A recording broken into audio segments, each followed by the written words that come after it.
Hello, I am Isabela and I'll now present the results of my playable level with difficulty progression. For my 6 scenarios, I chose to change the light setting in each level, making what I thought would be progressively harder levels. As you can see, the first level is fully bright for the players to get to know the game and the controls. The second level has a pulsating light, as well as a light around the characters. Lights get dark and bright as time goes on. The third level starts very bright and gets darker over time, not getting lighter again, but players will still have the light around them. The fourth level only has a light around the player character, being the same brightness as the ones before it, but without any environment light. The fifth level has a fainter light around the character, but it shines further than the others, showing more of the level, but in a less intense manner. And the sixth and last level has a very small but very bright light around the character. Levels were designed to get progressively darker and give players less information while still being playable.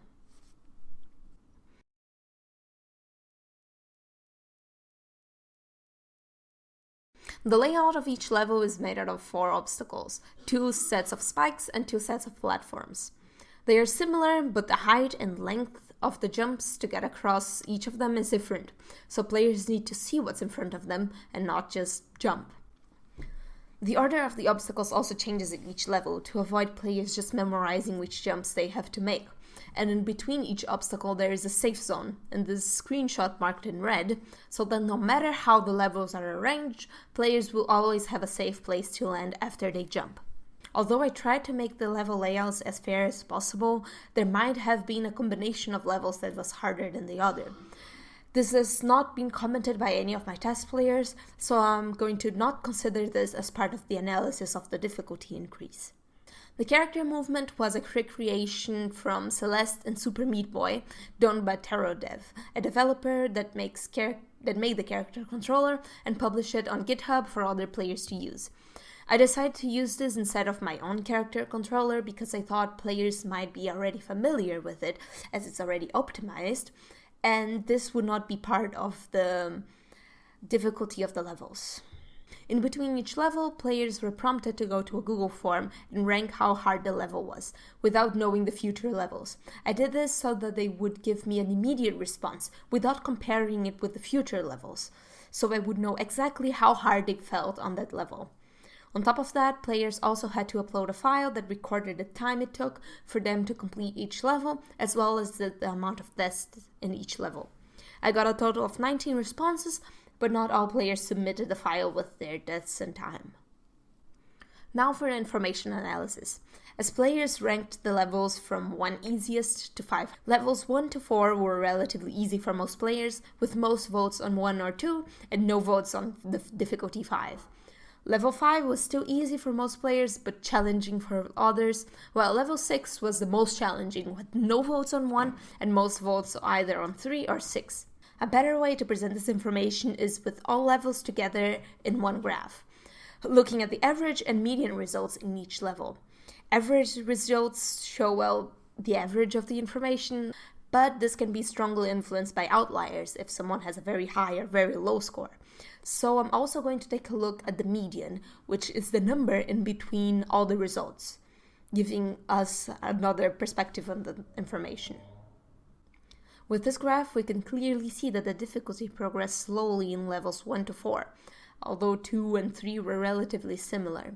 This was likely because the environment light in both levels was relatively similar, although one stayed longer at once and the other one came back every now and then. The big difficulty spike on level 4 happened because the players did not have the environment light anymore, just the light around the character, and they were probably relying on this environment light to see ahead.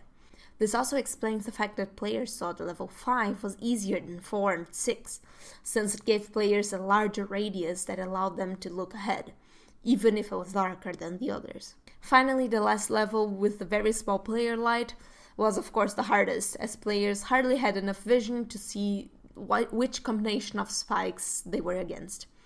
In the forums, some players commented that the last level felt unfair and that they had to do blind jumps, but other players also thought that this was very interesting and enjoyed the challenge.